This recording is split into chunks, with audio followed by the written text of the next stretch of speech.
இதை நீ பார்ப்பது தற்செயல் அல்ல. அவசரப்பட்டு இதை தள்ளிவிட்டு போய்விடாதே. ஏனென்றால் இன்று உன் வாழ்க்கையில் ஒரு முக்கியமான நாள். இத்தனை நாட்களாக நீ அனுபவித்து வந்த துன்பம் மாறப்போகிறது. இதை நம்பு. உன் கண்ணீரை துடைக்கவே நான் இன்று உன்னை தேடி வந்திருக்கிறேன். இந்த செய்தியை நீ முழுமையாக கேட்கும்போது உன் வாழ்க்கையில் இருந்த அந்த பெரிய பாரம் இறங்கி போவதை நீ உணர்வாய். உன் மனதிற்குள் இருக்கும் ரணங்கள் எனக்கு தெரியும். ஏன் எனக்கு மட்டும் இந்த வாழ்க்கை என்று நீ நொந்து போயிருக்கிறாய். ஒரு துன்பம் முடியும் முன்னே அடுத்த துன்பம் வந்து விடுகிறதே. மூச்சு விடக்கூட எனக்கு நேரமில்லையே என்று நீ கதறுகிறாய். வலிகளை சுமந்து சுமந்து உன் தோள்கள் சோர்ந்து போய்விட்டன. யாரிடம் சொன்னாலும் ஆறுதல் கிடைக்கவில்லை. மாறாக ஏளனமும் அவமானமும் தான் மிஞ்சியது. ராத்திரி படுக்கும்போது விடிந்தால் என்ன பிரச்சனை வருமோ என்று பயந்து நடுங்குகிறாய். ஆனால் இன்று உனக்கு ஒரு நற்செய்தியை கொண்டு வந்திருக்கிறேன். உன் துன்பத்தின் நாட்கள் முடிவுக்கு வரப்போகிறது. எகிப்தில் என் மக்கள் பட்ட கஷ்டத்தை நான் பார்த்தேன். அவர்கள் கூக்குரலை கேட்டேன்.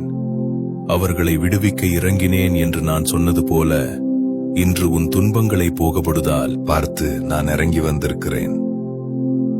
உன் கண்ணீர் என் துருத்தியில் இருக்கிறது. உன் பெருமூச்சுகள் என் காதில் விழுந்தது. இப்போது நான் சொல்லப்போகும் வார்த்தையை உன் இருதயத்தில் எழுதிக்கொள். இது சாதாரண வார்த்தை அல்ல. உன் வாழ்க்கையையே மாற்றக்கூடிய வல்லமை வாய்ந்த வார்த்தை. இதை மட்டும் நீ பிடித்துக் கொண்டால் போதும். எந்த சூழ்நிலையும் உன்னை அசைக்க முடியாது. கவனமாக கேள். வருத்தப்பட்டு பாரம் சுமக்கிறவர்களே, நீங்கள் எல்லாரும் என்னிடத்தில் வாருங்கள். நான் உங்களுக்கு இளைப்பாறுதல் தருவேன் என்று நான் கொடுத்த வாக்குறுதி இன்றும் உயிருள்ளதாயிருக்கிறது.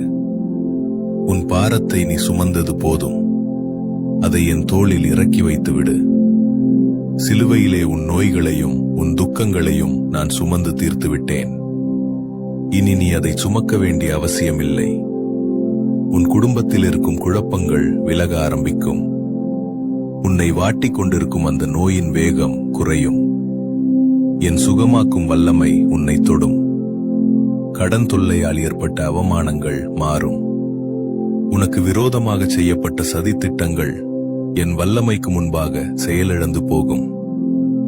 நான் உனக்கு முன்னால் நடந்து சென்று கோணலானவைகளை நேராக்குவேன்.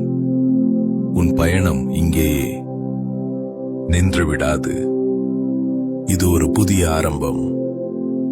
செங்கடல் பிளந்தது போல உன் பிரச்சனைகள் வழிவிட்டு விலகும். நீ நடந்து செல்வாய். உன் எதிரிகள் வெட்கப்பட்டு போவார்கள். உன்னை அழிந்து போவாய் என்று சொன்னவர்கள் முன்பாக நீ செழித்தோங்குவாய். உன் துக்கம் சந்தோஷமாக மாறும். உன் புலம்பல் ஆனந்த களிப்பாக மாறும். ஆரம்பத்தில் நீ எவ்வளவு பாரத்தோடு இந்த செய்தியை கேட்க ஆரம்பித்தாய். ஆனால் இப்போது ஒரு விடுதலை உணர்வு உனக்குள் வந்திருப்பதை நீ கவனிக்கிறாயா? ஆம், என் ஆவியானவர் உன்னை தொட்டுக் கொண்டிருக்கிறார். உன் பயம் விலகிவிட்டது. ஒரு தெய்வீக சமாதானம் உன் மனதிற்குள் நிரம்பி வழிகிறது. என் அன்பு பிள்ளையே, இந்த வார்த்தைகள் உன் வாழ்க்கையில் நிச்சயம் நடக்கும். நான் உன்னை ஒருபோதும் கைவிட மாட்டேன். என் கிருபை உன்னை சூழ்ந்து கொள்ளும். இந்த செய்தியை நீ முழுமையாக நம்பினால் உன் விசுவாசத்தின் அடையாளமாக ஒரு ஆமேன் சொல்லு. உன் நம்பிக்கை வீண் போகாது. ஆமேன்.